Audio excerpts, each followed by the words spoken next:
Tamilinbam sir, உங்ககிட்ட இருந்தே ஆரம்பிக்கலாம்.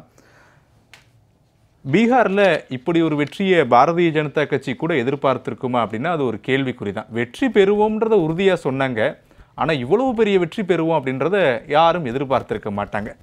தேர்தலுக்கு பிந்தைய கருத்து கணிப்புகள் வெளியான போது கூட 175 சட்டமன்ற தொகுதிகள் எல்லாம் சில ஆங்கில ஊடகங்கள் வழங்கிய போது 175 வருவதற்கான வாய்ப்புகளே இருக்கிறதா என்ற கேள்விக்குறியை தான் பலரும் முன்வைத்தார்கள். ஆனால் அது கூட இல்லை. 201 சட்டமன்ற தொகுதிகளில் முன்னிலை. இதில் 60க்கும் மேற்பட்ட சட்டமன்ற தொகுதிகளில் இப்போதே வெற்றி என இந்திய தேர்தல் ஆணையம் அறிவித்திருக்கிறது. பீகார் தேர்தல் சொல்லக்கூடிய செய்தி என்ன சார்? பீகார் தேர்தலில் யாரும் நீங்க சொன்ன மாதிரி யாரும் எதிர்பாராத வெற்றி. பாஜகவும் நிதிஷ்குமாரும் கூட எதிர்பாராத ஒரு பெரிய வெற்றியை அவங்க சந்திச்சிருக்காங்க. இந்த வெற்றி இப்போ எனக்கு அதுக்கு சான்று இப்போ கேட்டீங்கன்னா முழுமையாக சொல்ல முடியாது. சட்டப்பூர்வமாக திருடப்பட்ட வெற்றி அப்படின்னு தான் நான் சொல்லுவேன்.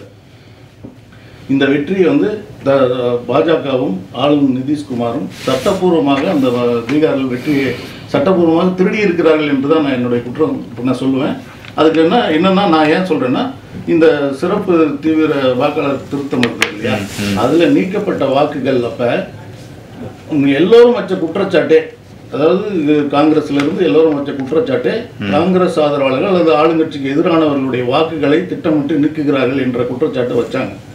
அந்த குற்றச்சாட்டு இன்னும் சொல்லப்போனால் அந்த மகிழா காங்கிரஸ் தலைவர் அல்கா லம்பா சொன்னாங்க, ஒரு 59 தொகுதிகளில் நாங்கள் கடந்த தேர்தலில் மிக குறைந்த வாக்கு வித்தியாசத்தில் தோல்வியுற்ற 59 தொகுதிகளில் 23 லட்சம் பெண்கள் வாக்குகளை மட்டும் நீக்கினாங்கன்னு அதை பேட்டி கொடுத்தாங்க அவங்க. இது எல்லாமே சர்ச்சைக்குரியதாக, அதாவது நீங்கள் ஒரு தேர்தல் ஆணையம் வாக்கு இதெல்லாமே சந்தேகத்துக்கு இடமின்றி இருக்கணுன்றதை நான் நினைக்கிறேன். ஆனால் எல்லாமே இங்கே சந்தேகமாக இருக்குது.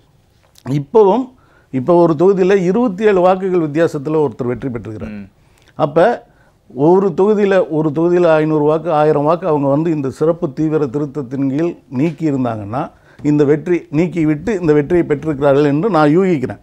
அந்த என்னுடைய யூகத்துக்கு சான்று இந்த வாக்கு வித்தியாசங்கள் விவரங்கள்லாம் முழுமையாக வந்த பிறகு தெரியும். அப்புறம் அடுத்தது இந்த வெற்றி என்பது இந்தியாவுக்கு, அதாவது பாரதியார் சொன்னார், பாரத நாடு பழம்பெரும் நாடு, நீரதன் புதல்வர் இந்நினைவு அகற்றாதீர்னார். ஆனால் பாரத நாடு மிகுந்த ஆபத்தை நோக்கி சென்று கொண்டிருக்கிறது என்பதற்கான அறிகுறியாக தான் இந்த வெற்றியை நான் பார்க்குறேன். ஏன்னா ரொம்ப கடுமையான சொற்கள். ஆமாம், அப்படிதான் நான் என்னுடைய பார்வையை நான் சொல்கிறேன் உங்களுக்கு. இது என்னன்னா, அது அறுதி பெரும்பான்மை அல்லது மிக பெரும்பான்மைன்றது மிருக பலம்லாம் சொல்கிறாங்கல்ல, அது எப்போவுமே ஜனநாயகத்துக்கு நல்லது கிடையாது. யாராக இருந்தாலும் எந்த கட்சியாக இருந்தாலும் சொல்கிறேன் நான், மிருக பலம் அப்படின்றதெல்லாம் ஜனநாயகத்துக்கு நல்லதே கிடையாது. வண்டியோட சக்கரை 2 வேணுங்கிற மாதிரி ஆளுங்கட்சியும் எதிர்கட்சியும் ஒரு வலிமையாக இருந்தால் தான் அந்த நாடு இயல்பாக போகும். இல்லைன்னா சர்வாதிகாரம் தான் நடக்கும். அதை நோக்கி இந்திய நாடு சென்று கொண்டிருக்கிறதோ என்கிற அச்சம் எனக்கு இந்த தேர்தல் முடிவின் மூலம் ஏற்படுது. ஏன்னா இவங்க 2014 மோடி அவர்கள் வெற்றி பெற்ற பிறகு 3 தேர்தலில் அவங்க ஜெயிக்கிறாங்க. இது வரலாற்றில் நடக்காத ஒன்று. ஒவ்வொரு மாநிலங்கள்லையும் எதிர்பாராத முடிவுகள் வருது. அதுலேயும் வரலாற்றில் நடக்காத ஒன்று. இப்போ பீகார் உட்பட நீங்கள் கடந்த பாராளுமன்ற தேர்தலில் ஒரு 4 மாநிலத்தில் அவங்க தோல்வி அடைகிறாங்க. மாநிலத்தில் தோல்வி அடைகிறாங்க. அங்கே ஒரு 4 மாதத்தில் தேர்தல் நடந்தால் மிகப்பெரும் வெற்றி அடைகிறாங்க. அப்போ இதுக்கு எல்லாமே அவங்க சட்டப்பூர்வமாக ஒரு வழிமுறையை கண்டுபிடிச்சு அதன் அடிப்படையிலேயே அவங்க செயல்பட்டு இந்த வெற்றியை ஈட்டுறாங்கன்றது ஒன்று. ரெண்டாவது, இந்த பீகாரில் இவ்வளவு வாக்குகள் வித்தியாசம், இவ்வளவு பெரிய வெற்றிக்கு அரசாங்க பணத்தை ஒரு 10,000 ரூபா, 75 லட்சம் பெண்களுக்கு 10,000 ரூபா கொடுக்குறாங்க. அரசாங்க பணத்தை கொடுக்குறாங்க. நீங்கள் இந்த வாக்குறுதியாக அவங்க கொடுக்கல. இப்போ வாக்குறுதி இவங்க வாக்குறுதி மாதம் 2,000 ரூபா பெண்களுக்கு உரிமை தொகை தரணும்னு வாக்குறுதி கொடுத்தாங்க. இப்போ தமிழ்நாட்டில் கூட 1000 ரூபா கொடுக்குறேன்னு சொல்லி வெற்றி பெற்றாங்கன்றது இருக்கு. இவங்க தேர்தலுக்கு சில வாரங்கள் முன்னாடி அந்த ஒரு 10,000 ரூபாயை 2 லட்ச ரூபா தரேன்னு சொல்லிட்டு 2 லட்ச ரூபா உங்களுக்கு தரப்போகிறோம், 10,000 ரூபா இப்போ தேர்தல் முடிஞ்சதும் மீதி தொகை அப்படிங்கிற ஒரு பெரிய ஒரு கையூட்டுன்னு தான் சொல்ல முடியும். லஞ்சம் தான் அதை நான் காயின் பண்ண முடியும். அப்படி கொடுத்து இந்த வெற்றியை பெற்றிருக்கிறாங்க. இது போன்ற வெற்றி இது நியாயப்படியும் சரியில்லை, தர்மப்படியும் சட்டப்படியும் சரியில்லைன்றதான் என்னுடைய கருத்து. நீங்கள் சொன்னதில் 3 கேள்வி மட்டும் நான் முன்வைக்கிறேன், அதுக்கு சுருக்கமாக சொல்லிடுங்க. காங்கிரஸ் கட்சியுடைய முக்கியமான நபர்கள் மீது SIR நடவடிக்கையின் மூலமாக வாக்குகள் நீக்கப்பட்டதுன்னு காங்கிரஸ் கட்சியை சேர்ந்தவர்களை குற்றம் சுமத்துனாங்கன்னு சொன்னீங்க. ஆனா இந்திய தேர்தல் ஆணையம் கடைசியா வெளியிட்ட அதிகாரப்பூர்வ தேர்தல் முடிவுகள் படி 0 அப்பீல் தானே இருக்கு. எஸ்ஐஆரை எதிர்த்து இப்ப வரைக்கும் அப்பீலே வரலன்னு சொன்னாங்களே. அப்ப என்னன்னா நீங்க போயிருக்கீங்க.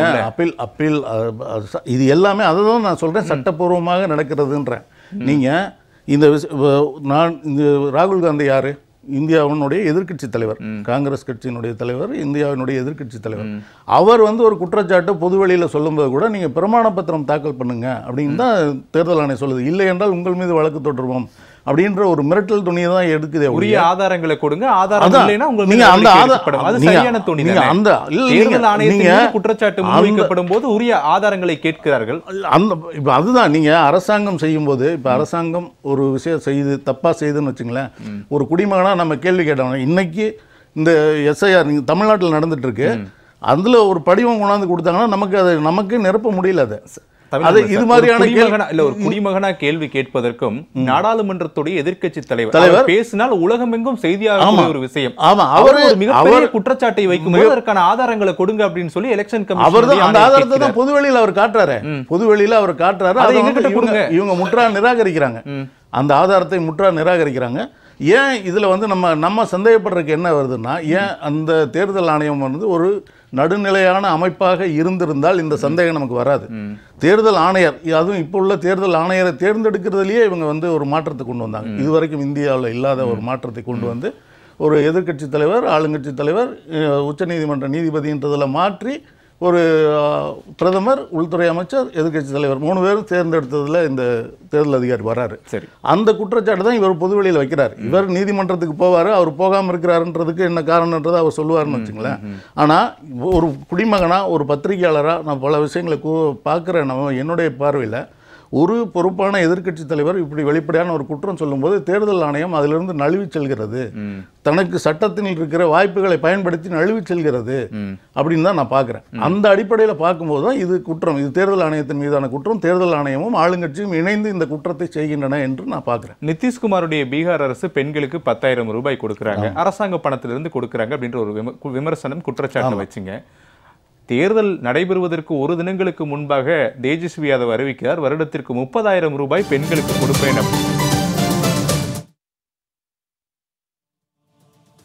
சரி, தமிழ் நம்ம தொடர்ந்து பேசலாம். ஒரு அண்மை செய்தி கிடைத்திருக்கிறது இந்த டிபேட் தொடர்பாக தான். ரகோபூர் சட்டமன்ற தொகுதியில் தேஜஸ்வி யாதவ் வெற்றி பெற்றிருக்கிறார். தற்போதைய அண்மை செய்திகளாக நம்ம பார்த்துக்கிட்டு இருக்கோம். பீகார் சட்டமன்ற தேர்தலுடைய முடிவுகள் அதிகாரப்பூர்வமாக இந்திய தேர்தல் ஆணையத்தால் ஒவ்வொரு சட்டமன்ற தொகுதிகளுக்கும் அறிவிக்கப்பட்டு வரக்கூடிய நிலையில் மகா கத்பந்தன் கூட்டணியுடைய முதலமைச்சர் வேட்பாளர் தேஜஸ்வி யாதவ் ரகோபூர் சட்டமன்ற தொகுதியில் வெற்றி பெற்றிருக்கிறார். தற்போதைய அண்மை செய்திகளாக நாம் பார்க்க முடிகிறது. ஏற்ற இறக்கங்களோடு ரகோபூர் சட்டமன்ற தொகுதிகளுடைய ஒவ்வொரு சுற்று நிலவரங்களும் வெளிவந்து கொண்டிருந்த நிலையில் தற்போது ரகோபூர் சட்டமன்ற தொகுதியில் 1,18,597 வாக்குகள் பெற்று தேஜஸ்வி யாதவ் வெற்றி பெற்றிருக்கிறார். தற்போதைய அண்மை செய்திகளாக நாம் பார்த்தோம். தொடர்ந்து தமிழன்பன். இந்த அரசாங்க பணம் தான், ஏதாவது இதையாவது அவங்க வாக்குறுதியாக கொடுத்தாங்க. அரசாங்கத்தில் இருக்கிறவங்க அதை செய்யும் போது இப்ப தேஜஸ்வி யாதவே ஒருவேளை ஆர்ஜேடி ஆட்சிக்கு வருதுன்னு வச்சு வந்திருந்தால் கூட அது யாரோட பணம் இல்ல, அதான் மக்கள் அந்த பணத்தை தான் முன்னிலைப்படுத்தி இருந்தா 10,000 விட 30,000 தானே வாக்கு அதிகமா போயிருக்கு. இல்ல அது அதான் நாளைக்கு வர்றது. அது இது இன்னைக்கு கிடைச்சிருச்சு. அப்ப மக்கள் அது நடக்குமா இல்லையான்னு தெரியாது, இது கைக்கு வந்துருச்சு அப்படின்ற இடத்துக்கு வர்றாங்க. அந்த பொதுவான மனநிலை அதுதானே. இது கிடைச்சிருச்சு, நமக்கு கொடுத்துட்டாங்க, இன்னமும் கொடுக்க போறாங்கன்ற ஒரு உறுதி. அதாவது இது கொடுத்ததுனால அந்த நம்பிக்கையும் அவங்களுக்கு இருக்கும். இப்படி அரசு பணத்தை நான் இதுல ஆர்ஜேடின்னு சொல்லல, ஜேடியூன்னு சொல்லல, எதுனால யாராக இருந்தாலும் இது மாதிரியான ஒரு வாக்குறுதியை கொடுத்து மக்களிடம் வாக்கு பெறுவது என்பது மிக மோசமான ஒரு செயல். இப்ப தமிழ்நாட்டில் திமுக வென்றதுக்கு அது ஒரு காரணம் சொல்லும் போது, இப்ப ஒரு அரசாங்கம் இப்ப இந்த முறை அவர் 3,000 கொடுக்குறேன்னு சொல்லிட்டு மறுபடியும் வெல்றாரு அப்படின்னா அது சரியான இருக்குமா? எப்பவுமே அவங்க தோல்வி அடையவே முடியாது. அரசாங்க பணத்தை எடுத்து கொடுத்து ஜெயிச்சுட்டே இருப்பாங்க. அவங்க ஜெயிச்சு நல்லது செஞ்சா கூட பரவாயில்ல. பீகார்லாம் மிக மோசமான மாநிலங்கள் பட்டியலில் தான் இன்னமும் இருந்துட்டு இருக்கு. சரி, ஃபர்ஸ்ட் நம்ம ரவுண்டில் பாஜகவை பற்றி பேசணும். அவங்களுடைய வெற்றியை பற்றி நீங்கள் நிச்சயமாக பேசுனீங்க, பல கருத்துக்கள் சொன்னீங்க. என்னோட முக்கியமான கேள்வி, காங்கிரஸ் ஒரு தேசிய கட்சி, இந்தியாவை பல முறை ஆட்சி செய்த கட்சி, தேர்தலுக்கான நாடி துடிப்பு நிச்சயமா மூத்த தலைவர்களுக்கு தெரியும். இந்த பல்ஸை பார்த்து நம்ம இப்படி பண்ணிடணுன்றது தெரிஞ்சிருக்கும் இல்லையா? இருந்தாலும் கூட காங்கிரஸ் இவ்வளவு ஒரு 6 சட்டமன்ற தொகுதிகளில் மட்டுமே இவ்வளவு பெரிய இந்தியாவில் 4வது பெரிய சட்டமன்ற தொகுதி வச்சிருக்கிற மாநிலத்தில் ஒரு பின்னடைவு அப்படின்னா என்ன, எங்கே தவற விட்டுட்டாங்க? அதுதான் அதாவது காங்கிரஸின் மீது தொடர்ந்து, காங்கிரஸ்ன்றது இந்தியாவை அதிக ஆண்டுகள் ஆண்ட கட்சி, காங்கிரஸ்னா கோஷ்டி பூசல், காங்கிரஸ்னா சீக்கிரமாக முடிவெடுக்க மாட்டாங்கன்ற கருத்துக்கள் தொடர்ந்து பரப்பப்பட்டு கொண்டே வந்தது. அது நடந்துகிட்டு தான் இருந்துச்சு. ஒவ்வொரு தனித்தனம். இன்றைக்கி வந்து மாநில கட்சிகளாக இருக்கிற பலர் காங்கிரஸ்லேருந்து பிரிஞ்சு போனவங்க தான் மாநில கட்சியாக வச்சு பண்ணுறாங்க. அந்த வாய்ப்பை பிஜேபி பயன்படுத்தி கொண்டு சட்டப்பூர்வமாக காங்கிரஸை, அதாவது அவங்களுடைய இதே என்ன முழக்கமே என்னவா இருக்குது, காங்கிரஸ் இல்லாத இந்தியா, அதாவது நாங்கள் மட்டும்தான் இருக்கணும் அப்படிங்கிற இடத்துக்கு வர்றாங்க. அந்த வாதமே தப்பு, அந்த சொல்லே தப்பானது, ஜனநாயகத்துக்கு எதிரானது. அதை அவங்க சொல்கிறாங்க, அதை நோக்கி அவங்க செயல்பட்டு இருக்கிறாங்க. அவங்க மாநில கட்சிகளை கூட கொஞ்சம் விட்டுருவாங்க. ஆனால் காங்கிரஸை வந்து எந்த இடத்துலையும் விட மாட்டாங்க, விடக்கூடாதுன்றதுக்கு திட்டமிட்டு இந்த காரியங்களை எல்லாம் செஞ்சுட்டு இருக்கிறாங்கன்றதை நான் சொல்கிறேன். அதே மாதிரி ரெட்டை என்ஜின்லாம் சொல்கிறாங்க இல்லையா? ரெட்டை என்ஜின்றது எதுக்கு? ஒரு மாநிலம் இருக்குது, நாடு இருக்குது. இப்போ இங்கே தமிழ்நாடு இருக்குன்னா உள்ளாட்சி தேர்தல் நடக்குது, ஆளுங்கட்சி எங்கள் வேட்பாளருக்கு ஓட்டு போட்டால் தான் உங்கள் கிராமத்துக்கு ஒரு நல்லது நடக்கும்னு சொன்னால் அது சரியான ஒன்றா? அது எப்படி தவறானதோ அது மாதிரி தான் இந்த ரெட்டை என்ஜின் சொல்கிறது. இது வெற்றி, அது பெருமையாக வேறு சொல்கிறாங்கன்றது எனக்கு ரொம்ப வருத்தமாக இருக்குது. அது ஜனநாயகத்துக்கு எதிரான ஒரு சொல்லாடல்.